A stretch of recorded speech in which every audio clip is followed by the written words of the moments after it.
The area, as you may remember, won the bid for the 1960 Winter Olympics, and now it's the subject of a film called Magic in the Mountains.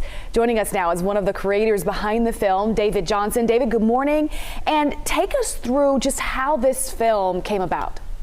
Sure. Well, thank you so much for having me. Yeah, we're a film and video production company here in the Midwest, and we produce television shows for a lot of major cable networks, and we have development meetings all the time. And we had a young Disney fan here at the office who had recently read a book from Michael Crawford called The Progress City Primer, and chapter 4 was Walt and the Winter Olympics. And so we started researching the story and said, wow, this is really amazing that Walt Disney left that much of an impact on the Olympics. And as we started to research the story further, we found that the founders of Squaw Valley and just how Squaw Valley became about as a ski resort was really a fascinating story. And so all of that coupled with the Disney angle, really, we felt made for a really compelling story. It's a really compelling story. I watched the trailer. I can't wait to watch the actual documentary. It's truly an underdog story because at the time, Squaw Valley, nobody had heard of that in the country. Skiers came to Northern California, but only a few of them. So the fact that they actually got that bid is incredible. And then they got Walt Disney on board. So this is a really cool story.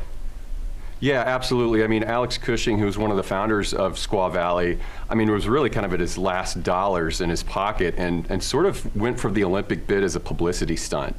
And it worked.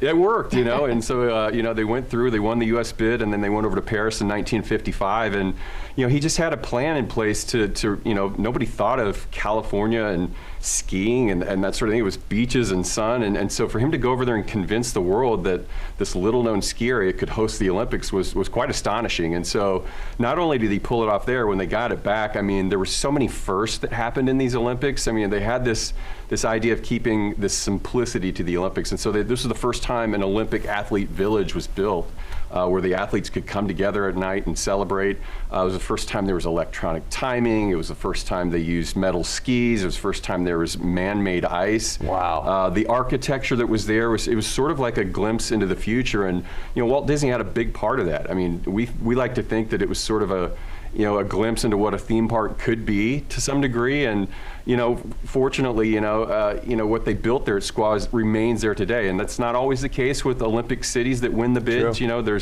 They spend a lot of money and they get in there, but there was just so many firsts. They really changed the Olympics forever at those games. I don't think they had any idea what was going to transpire after the fact, but what they did was quite remarkable. Yeah, and David, a lot of people will see this interview and want to know, okay, so how do I see this documentary? I know you guys had an event a few days ago, but for folks that want to see it, they're interested in following the story and seeing the documentary, how can they go about doing that? Sure. Well, the screening that we had at Sunday was in partnership with the Snow Museum there in Squaw Valley or Olympic Valley. The community came out in droves. I mean, you saw the snowstorm that just came through there. We actually had to get out after the first screening to get back to Reno so we could make our flight out. But even in all that snow, I mean, there was over 500 people there that came to see the movie. So we're going to work on some more local screenings there in the area. We're working on some screenings throughout the Bay Area. And then we're working on some transactional video on demand platform offerings as well. Most likely Vimeo, so Vimeo video on demand, that should probably be up and running by next week. We're looking at Amazon and Apple, and then we've got a foreign sales team that's selling the documentary globally, and so we've actually sold it to a couple of territories. Australia, Slovenia, we're huge in Slovenia, wherever that's where. And then they're working on some domestic deals too, but we can't talk about those yet. So I think there's an exciting market for it, with the Olympics coming up in February of 2022. Yeah. I think there's a big push to get some Olympic-themed programming out there, and we feel that our film will be in that niche. We're super excited about it. Lots of opportunities to watch it. David Johnson, again, one of the filmmakers, and can't wait to see it.